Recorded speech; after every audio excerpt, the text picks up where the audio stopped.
Gusto nyo bang magnegosyo ng isang maliit na baboyan? Isang industriya na pangmatagalan at may magandang kita?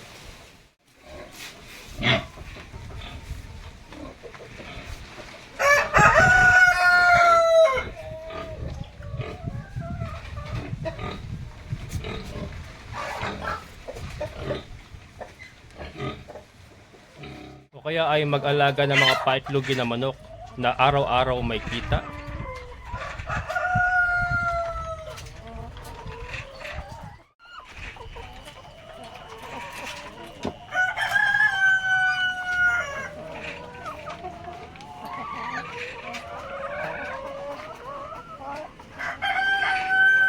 O kaya naman ay magnegosyo ng mga palahiing manok katulad ng decal brown, panabong at iba pa?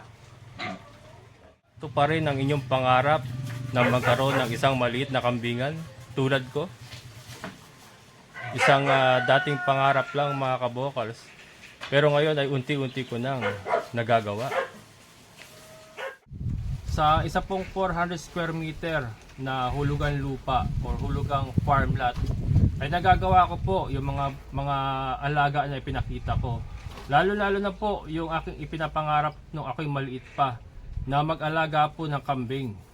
So ngayon po nagagawa ko na dahil po meron po tayong hinuhulugang lupa na 400 square meter farm lot dito sa San Rafael, Bulacan. So alam ko po mga kabukas, marami po sa atin ang nangangarap po ng kapareho ko. Pero wala pong kakayanan na bumili po ng sarili nilang lote. Maganda po ngayon mga kabokals at meron po tayo mga nasusumpungan na mga katulad nito na hulugang farm lot. So mga kabokals, ito base po sa informasyon na inirelay sa akin ni Ate Glenda, ito na pong area na ito ang most probably pinakahuling farm lot na kanila pong ibebenta. Ayun po yan kay Ate Glenda mga kabokal. So marami na po ang nakakuha, halos puno na po. Pero po meron tayong mga reopen po, ibig sabihin mga dati na pong nakuha and then nag-back out po ang may-ari or kung ano man ang dahilan. Ito po ay ibinebenta uli mga kabokals. So eto, tignan natin mga kabokals yung mga pinakahuli ayon kay Ate Glenda, pinakahuling mga available farm lot dito sa aming area, San Rafael, Bulacan. Mga kabokals, kung kayo po ay nagnanais ng isang maliit na alagaan katulad ko, ito na po mga kabokals ang pinakamaganda. Kung kayo po ay wala po kakayanan na bumili po ng cash na lote or ng lupa mga kabokals, isa po itong stepping stone katulad ko. Isa po itong stepping stone na kung saan pwede nyong palakihin, pwede nyong palaguin, and eventually pag meron na po kayong kakayanan dahil po sa stepping stone na ito ay makabibili pa po ng mas malaking lupa na kung saan ay maaari po tayong mag-expand at paramihin pa po ang ating mga alaga. Mga kabokals, farming business, livestock, pagtatanim, halamanan, isa pong industriya na panghabang buhay. Minsan po hindi lang po nabibigyan ng pansin, pero ito po ang isang industriya na hindi namamatay mga kabokals. Bakit kamo? Ito po ay pagkain, necessity, at lahat po ng tao ay kumakain mga kabokals. So pasensya na, umaalog hangin. Ay may bloopers pa. Malakas ang hangin mga kabukas. Ganyan po kasarap dito mga kabukas sa aming lugar. Malakas ang hangin, pati ang camera ko ay hinahangin.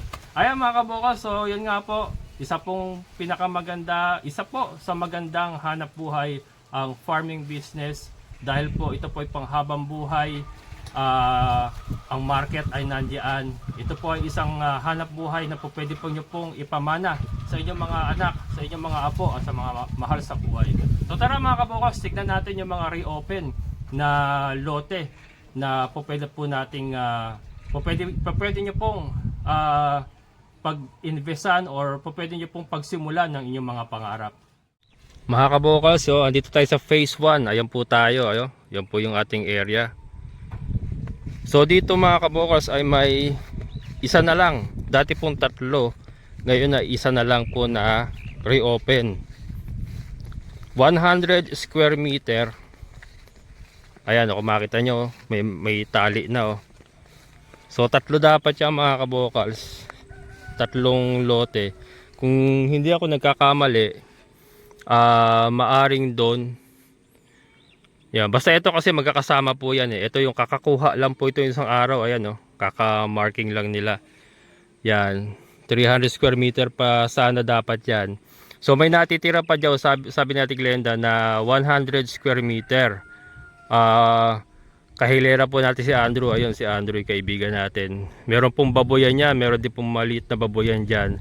So, di ba, napakaganda pong area to para sa kung magba-backyard baboyan kayo. 100 square meter, pwede pa rin po eh, kung baboy lang na native. Po, pwede pa rin po na full confinement, katulad yung sa akin na maliliit na kulungan lang naman. Ayan. Ito mga kabokas, kasi puno na po talaga tayo dito sa phase 1. Actually, puno na talaga halos, mga reopen na lang po yung mga ino-offer natin dito. Ibig sabihin nga, yung mga nag-back out or yung iba parang binitawan na ganyan. Kaya ni-reopen po ng opisina para po maibenta uli. So yun po yung mga available. Yan. So yan o. Lote ni Ate Ninfa yung nakabakod na yan. Yung katabi natin na mayero. Tapos meron pa siya ritong 200 square meter. Yung malapit kay Milky. Yan te. Ay, pinapakunan nga pala ni ate. Ayan po kay Ate Ninfa, kaibigan din po natin, nasa UK po siya. Bali 400 square meter din po yung sa kanya dyan, katabi ko mismo. Ayan, and then yung kay Sir Jun doon sa kabila, sinusugaan natin ng mga kambing natin. Yan si Milky, baka natin yan, mga kabokal. So di ba? Yun nga, ayon kay Ate Glenda, ubos na talaga, mga reopen na lang po yung mga ibinebenta natin. Tapos wala na raw po, parang ano na, puros residential na po yung mga susunod na ibebenta nila. Wala na pong farm lot. Yung pong ayon kay Ate Glenda mga kabukal, si Ate Glenda po kasi ay yung aking head agent na talaga pong accredited po na opisina. So siya po ang nakakaalam talaga niyan. Siyempre nagmi-meeting yung mga yan. Ang sabi niya po sa akin, eto na po, last na itong Barangay Tukod, San Rafael, Bulacan na farm lot. So yun nga pong iba ay mga residential na. Ano po bang pagkakaiba ng residential sa farm lot? Ang residential po kasi una-una mas mahal ang presyo. Dito nga po ay 3,500 per square meter yan. 3,500 per square meter, 6 years to pay. Yung mga residential na binibenta nila, naglalaro, yung inner lot po ay naglalaro sa 6,000 per square meter. Yung mga inner, tapos yung mga corner mas mataas, nasa 8,000 per square meter, and then yung mga prime lot, yung talagang nasa unahan, naglalaro po sa mga 10,000 per square meter. So yun po ang kaibahan ng farm lot. And sa residential po, kaya po tinawag na residential, hindi po kayo po pwedeng mag-alaga ng hayupan. May restriction po. Unlike po sa farm lot, allowed po talaga na mag-alaga po kayo. Kaya nga po tinawag na farm lot, kasi pwede kayong mag-alaga ng mga hayop on a backyard scale. So hanap buhay po, hanap buhay na pang backyard. So sabi ko nga, stepping stone mga kabokals, katulad ko, stepping stone, pag tayo naman po ay umunlad dyan at may kakayanan na po tayong mag-expand, syempre nasa pangarap ko pa rin po yung bumili po ng mas malalaking lupa. Pangarap po na pinag-iigihan ko po ngayon, and ayan, may stepping stone na po ako na ginagamit para po matupad ko yung pangarap na yun mga kabokals. So yun. So puntahan po natin yung isa pa na na maganda rin po location. Ito maganda po ito. Maganda po yan. Yung isa po ang pupuntahan natin may maganda rin. Ayan mga kabokals, so andito tayo sa kabilang area. Ito po yung sinasabi ko sa inyo na na isang available pa. Kliyente rin po namin ang nakakuha dito. Kliyente namin ni Ate Glenda. Ngayon, kasi ito mga kabokals, 300 square meter po ito. So nagbabas po siya. Nagkaroon yata kasi ng problema. So 100 square meter na lang po itutuloy niya. Ito pong 200 magiging available na po uli. Ayan. So nakita nyo po, nakabakod na po yung area. Ayan. Ngayon, kung interesado po kayo, message po kayo sa Kabokals Farmer Facebook page para po sa detalye. Ayan Kabokals Farmer Facebook page kung kayo po interesado para po mapag-usapan po. Ngayon yung sa bakod po mga kabokals, ayan, either tatanggalin po nung unang naka-avail or depende po sa pag-uusap nyo kung magkakasundo po kayo, babayaran nyo na lang yung binakod niya para hindi na kayo magpapagawa uli po. Pwede naman pong pag-usapan yon. Yun nga, message lang po sa Kabokals Farmer Facebook page. Ito po ay 200 square meter mga kabokals, 3,500 per square meter, 6 years to pay. Down payment po 40,000 kada 100 square meter. So kung kukunin nyo po yung dalawa, yung 200 square meter, that's 80,000 reservation, 80,000 down payment. Ngayon kung wala pa kayong pang down payment, pwede pong ipa-reserve muna 6,000 per 100 square meter. So yung 200 square meter, that's 12,000 reservation fee. Deductible na po yun doon sa 80,000 na down payments para sa dalawang lote. So ibabawas na po yun. So meron po kayong maximum ng 2 weeks para po mabuo yung 80,000 down payment. And then ayan, kung magkakasundo nga po kayo nung unang naka-avail, ayusin na lang po, lalagyan na lang po ng division yan para po maihiwala yung 100 square meter niya. And then right away po pwede nyo na pong gamitin kaagad. Ayan hindi na kayo magpapagawa pa kung magkakasundo kayo nung unang naka-avail. Ayan mga kabokals, farm lot, pwede kayo mag-alaga ng manok, native pigs at ano pa. At basta po pwede pong in a backyard scale. Yan, backyard scale lang po. O pwede po yan. Sa likod po niyan ay may sapa mga kabokals. So madali pong magpa-poso, madali pong may access po sa tubig. Kung ayaw nyo magpagawa ng poso, pwede pong motor, sisip-sip na lang po dun sa sapa. Pwede po yan.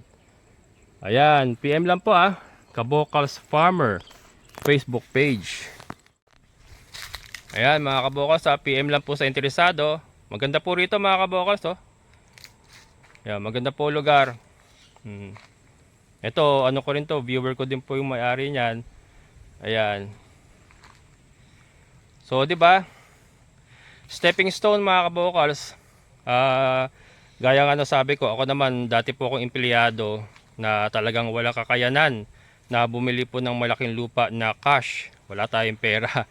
So ito, maganda po na nasumpungan po natin or na nabigyan po tayo ng pagkakataon na makakuha dito sa San Rafael, Bulacan na mga hulugan na farm lot na kung saan nakapag-umpisa po ako ng aking munting pangarap na backyard farming, and then eventually sa pagsisikap natin mapapalaki natin ito, and who knows, 'di ba? Baka makabili pa po tayo ng mas malaking lupa para po mas mapalaki pa po natin yung ating alagaan. So, 'di ba?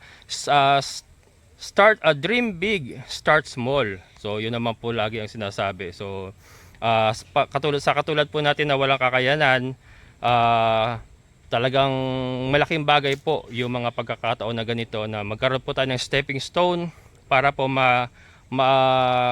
gawa natin yung mga gusto nating gawin. Ayan, so 'di ba? Farm lot mga kabokals, hulugan na farm lot. Again, sabi ni Ate Glenda mga kabokals, ito na po, maaring ito na po yung kahuli-huliha mga farm lot na ibinibenta nila mga kabokals. Wala na pong susunod na farm lot, puro residential na. So, doon po sa mga interesado, message na po kaagad kayo, Kabokals Farmer Facebook page, para po ma-assist namin kayo. Hindi lang po ako ang nag-aahente mga kabokals, marami pong nag-aahente. So unahan na lang po. Napakabilis po niyan. Pag yan po nakita, napakaganda ng lugar mga kabokals, napakaganda. Pag yan po nakita ng iba, sigurado makakuha kaagad. Kaya message po kaagad kayo para po ma-assist namin kayo ni Ate Glenda. And kung interesado kayo, para-serve nyo na po kaagad para ma-secure nyo na yung area. Ayan, so hanggang dito na lang mga kabokals. Maraming salamat sa inyong muling pagsama. Amazing na buhay. Bye-bye!